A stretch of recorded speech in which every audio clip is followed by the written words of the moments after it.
Welcome to पारस पाठशाला। बच्चों, पारस पाठशाला में आपका स्वागत है। Education for every child. तो बच्चों, आज हम करने जा रहे हैं इंग्लिश का क्लास 3 का, आपकी जो मैरीगोल्ड बुक है उसमें यूनिट 4 का हम करने जा रहे हैं सी सॉन्ग।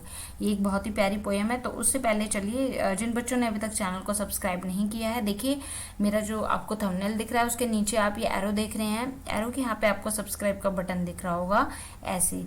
तो सबसे पहले आप इस पर क्लिक कर दीजिए, और जब भी आपको कभी सर्च करना होगा तो ऊपर ये देखिए सर्च बॉक्स है ना, तो इसमें आप कोई भी सब्जेक्ट का आपको वीडियो देखना है, आप उस चैप्टर का नाम डाल के फिर लास्ट में लिखिएगा BY बाय पारस पाठशाला। पाठशाला में डबल ए, देखिए स्पेलिंग यही डालिएगा, PAATHSHAALA। ठीक है। तो चैनल को सब्सक्राइब नहीं किया है तो जल्दी से प्रेस कर दीजिए। ठीक है। तो चलिए बाकी हम शुरू करते हैं। सबसे पहले हम वर्ड मीनिंग्स करेंगे, ताकि आपको अच्छे से वर्ड मीनिंग, जब हम पोएम पढ़ें तो आपको वर्ड मीनिंग्स पहले से पता होंगे, तो बहुत इजीली और अच्छे से आपको पोएम समझ आएगी। तो देखिए, शेल का मतलब होता है सीप। सीप जो समुद्र के किनारे आप सीप देखते हैं ना, जिसके अंदर मोती होते हैं, उसको शेल कहते हैं। हेल्ड का मतलब होता है आयोजित करना। मतलब कोई चीज़, जैसे आप घर में कभी पार्टी को हेल्ड कर रहे हैं, पार्टी हो रही है, कोई फंक्शन हो रहा है, तो उसको हिंदी में आयोजित करना कहते हैं। सरप्राइज होता है हैरान होना, स्तंभित होना भी बोलते हैं। करली मतलब घुंघराले, मतलब जो कर्ल होता है ना घुमावदार, उसे घुंघराले बोलते हैं। क्लियर मतलब होता है साफ या स्पष्ट। फाउंड होता है फाउंड, यानी कि फाइंड की सेकंड फॉर्म है, कोई चीज़ जब मिल जाती है। पिक्ड मतलब उठाया, पिक्ड उठाया, मतलब कोई चीज़ को जब आप उठाते हैं, पिक करते हैं। सैंड मतलब होता है रेत, और कोल्ड होता है सर्दी, और ट्रू होता है सच। तो आगे करते हैं। देखो ये रेसिपियाँ आपकी, मैंने अभी आपको बताया था, इस तरह की अलग अलग फॉर्म्स में होती है, अलग अलग डिज़ाइन की होती हैं। और ये देख रहे हैं आप, ये कैसे घुमावदार है, तो करली इसको कहते हैं। ठीक है। तो अब आगे करते हैं। सी सॉन्ग हमारी पोएम है। बच्चों ध्यान से समझिएगा, बहुत ही प्यारी पोएम है। Have you ever collected shells? क्या तुमने कभी कोई शेल्स कलेक्ट किए हैं, यानी जो सिपियाँ कलेक्ट की हैं, जो मैंने भी आपको दिखाई थी। Enjoy this poem about a shell that sings. आपको ये पोएम एंजॉय करनी है एक शेल की जो कि गाना गा रही है। सी सॉन्ग यानी कि एक समुद्र का गाना। I found a shell, a curly one, lying on the sand. I picked it up and took it home, cold inside my hand. मुझे एक I found a shell मतलब कि मुझे एक शेल मिला। a curly one, एक करली, ये देखो जैसे इसके हाथ में ना करली घुमावदार है ना, तो मुझे कैसा शेल मिला? करली शेल मिला। लाइंग ऑन द सैंड, कहाँ पर था वो? रेत में था, मिट्टी में, पानी से बहकर आया होगा समुद्र से, तो रेत पर था, किनारे पे समुद्र के, तो वहाँ पर था वो। आई पिक्ड इट अप, मैंने उसे उठाया, एंड टुक इट होम, और मैं उसको घर लेकर आया। कोल्ड इनसाइड माई हैंड, और वो मेरे हाथ में था। Mummy looked at it and then she held it to near my ear. Mummy looked it and then she held it to my ear. Mummy ने उसको देखा और फिर तब मम्मी ने उसको मेरे कान के पास लेकर आए। यानी कि ये देखिए, जैसे कि आपको चित्र में दिख रहा है ना, पिक्चर में, तो मम्मी इसको इस तरह से उसके कान के पास लेकर आई।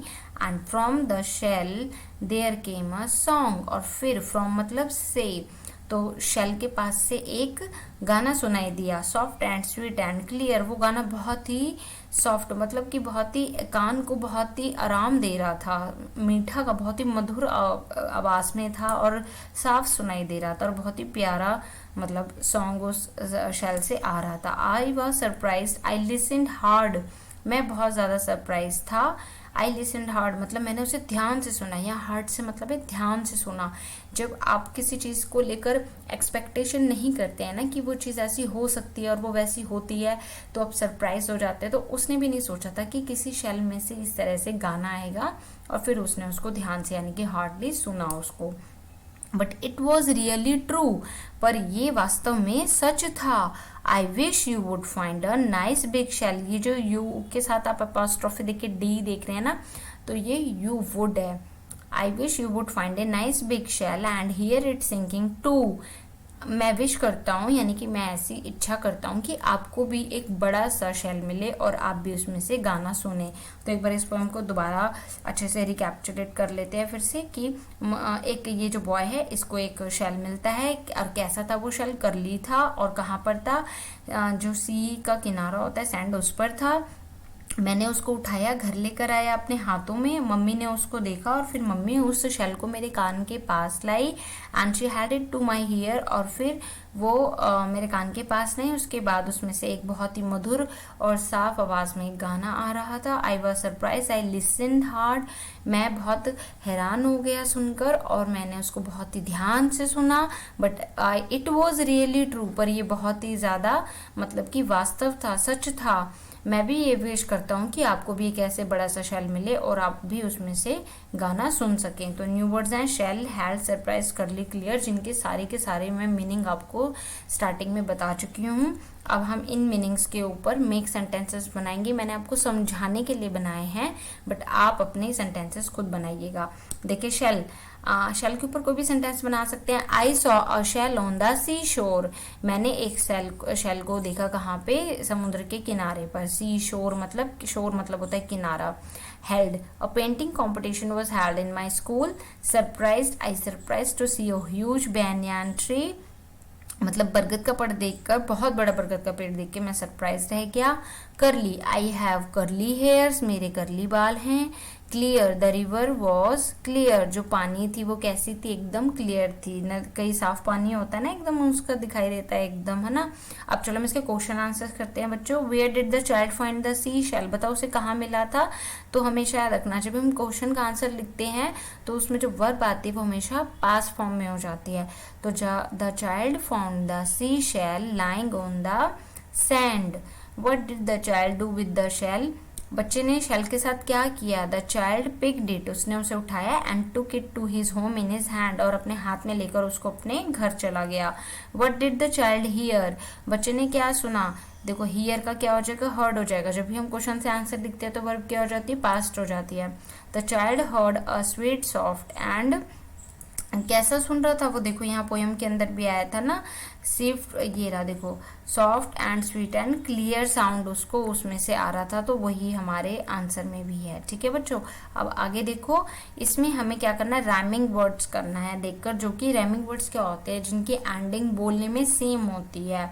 देखो जैसे एक बताया हुआ है फाउंड साउंड, देखो इसमें OUND और लास्ट में भी OUND आ रहा है और बोलने में भी वो राइम कर रहे हैं ना, मैच कर रहे हैं, तो ये राइमिंग वर्ड्स होते हैं। कोल्ड बोल्ड होगा, टुक का लुक होगा, सैंड का हैंड होगा और मम्मी का क्या होगा, टमी होगा। अगला देखिए, अब इसमें आपको है ऑपोजिट वर्ड्स करने हैं। फाउंड का क्या होता है, फाउंड मतलब मिलना, लॉस्ट मतलब खोना। हार्ड होता है सख्त, सॉफ्ट होता है उसका अपोजिट हो जाएगा नर्म। इनसाइड मतलब अंदर और आउटसाइड होता है बाहर। टुक होता है लेना, गेव होता है देना। बिग होता है बड़ा, और स्मॉल होता है छोटा। बच्चों मैं ये बताना चाहूंगी, टुक जो है टेक की सेकंड फॉर्म है, टेक, टुक, टेकन। तो जब अगर आपके पास ऑपोजिट कोई सेकंड फॉर्म में आया है तो आपको आंसर भी सेकंड फॉर्म में ही देना है। अगर यहाँ टेक होता, टेक, तो इसका ऑपोजिट हो जाता है गिव, क्योंकि जो गिव है वो गिव की सेकंड फॉर्म है। तो यहाँ पे भी देखो सेकंड फॉर्म आई है, तो हमें इसका ऑपोजिट भी सेकंड फॉर्म में ही बनाया है, टुक और गेव। केम, केम मतलब आना, और वेंट होता है जाना, ये भी सेकंड फॉर्म में ही बना हुआ है। ये गो का है, देखो ये है गो का, गो वेंट गॉन होता है ना, गो मतलब जाना और सेकंड फॉर्म होती है वेंट, और गॉन होती है थर्ड। तो ये केम कम की सेकंड फॉर्म है, कम केम कम, तो ये सेकंड फॉर्म में बना है, इसलिए हमने भी इसको वेंट में ही बनाया। अगर यहाँ गो होता तो हम भी इसको कम में बनाते। ठीक है, इस बात को आप ध्यान रखिएगा। अब आगे देखिए, पिक का होगा ड्रॉप, अगर यहाँ पिक्ड होता तो हम यहाँ ड्रॉप्ड लिख देते। ट्रू, ट्रू होता है सच, और फॉल्स होता है गलत। पिक होता है जैसे हम किसी को पिक करते, ड्रॉप मतलब पिक करना, उठाना। ड्रॉप होता है गिराना। करली होता है घुंघराले, और घुंघराले का अपोजिट क्या होगा, स्ट्रेट यानी कि सीधे। कोल्ड होता है आपका ठंडा, हॉट होता है गर्म। स्वीट होता है मीठा, बिटर होता है आपका कड़वा। टॉल होता है लंबा, और शॉर्ट होता है छोटा। अब देखिए ये गाना, the sea is big, it is very very big, you can not see the other side of the sea, कि तुम, सी इतना बड़ा है कि तुम उसकी दूसरी साइड बिल्कुल भी नहीं देख सकते हो कि वो कैसा है। ठीक है, you can cross the sea in a ship, आप जो है सी को क्रॉस तो कर सकते हो, शिप में कर सकते हो, but you must go for many many days, पर उसको आपको, जब आप शिप में बैठोगे तो इतने बड़े समुद्र को पार करने के लिए आपको बहुत दिन लग जाएंगे, आपको शिप में ही ट्रैवल करना पड़ेगा, तब कहीं जाके आप उस समुद्र को क्रॉस कर पाओगे। अब इसी पोएम के बेस पे आपको कुछ फिल इन द ब्लैंक्स भरने हैं। The sea is very very कैसा था, सी बिग था या फार था, तो बिग था। यू कैन नॉट हियर और सी द अदर साइड, तो हम कोई सी की साइड को सुन थोड़ी सकते हैं, मतलब कि देख नहीं सकते हैं, तो सी आएगा। देखो यहाँ पर भी लिखा हुआ था ना, you can not see the, यहाँ देखो मेरा कर्सर है, सी है। यू डैश, यू कैन या कैन नॉट क्रॉस द सी, हम सी को क्रॉस कर सकते हैं बट उसमें बहुत टाइम लगता है, तो यहाँ कैन होगा। You can cross it in a ship, हम इसको किस में क्रॉस कर सकते हैं, शिप में क्रॉस कर सकते हैं।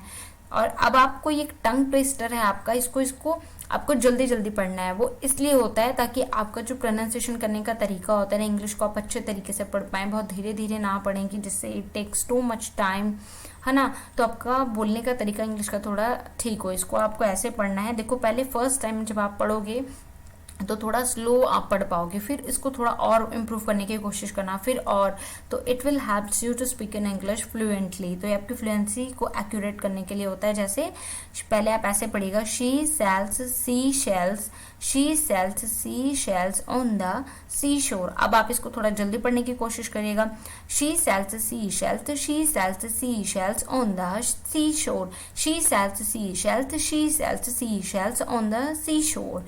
ठीक है, तो इससे आपका ये टंग ट्विस्टर है। अब इसमें आपको मैच करना है कि जैसे बर्ड सिंगिंग कर रहा है तो ये बर्ड से मैच करना है। काउ मोइंग, मोइंग यानी कि मुंह मुंह करती है ना, बोलती है ना, तो ये इससे मैच होगा। फोन बज रहा है तो ये फोन से होगा। डॉग इज बार्किंग तो डॉग से करेंगे। द कॉक क्राउइंग तो ये यहाँ पर करेंगे आप।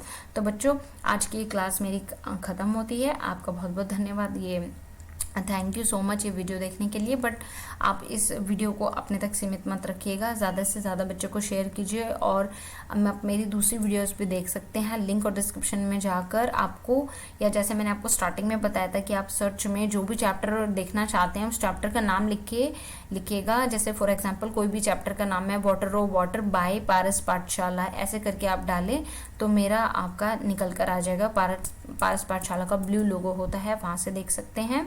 और अब इसके जो अगला चैप्टर है वो मेरी वीडियो में है, 2 पार्ट्स में बना हुआ है आपका अ लिटिल फिश, वो आप देखिएगा। एक पार्ट में स्टोरी है और दूसरे पार्ट में इसके क्वेश्चन आंसर्स हैं। और ज़्यादा से ज़्यादा अपने फ्रेंड्स को शेयर कीजिए और उन्हें भी सब्सक्राइब करने के लिए कहिए। और अगर आपका कोई भाई या बहन है, कोई रिलेटिव है, कज़न जो 1st और 5th के क्लास में पढ़ता है, तो आप उनको भी मेरे चैनल को सब्सक्राइब करने के लिए कहिए। सो मिलते हैं बच्चों नेक्स्ट क्लास में। होप आप अच्छे से रहिए, हेल्दी रहिए। ठीक है, ओके, बाय बाय।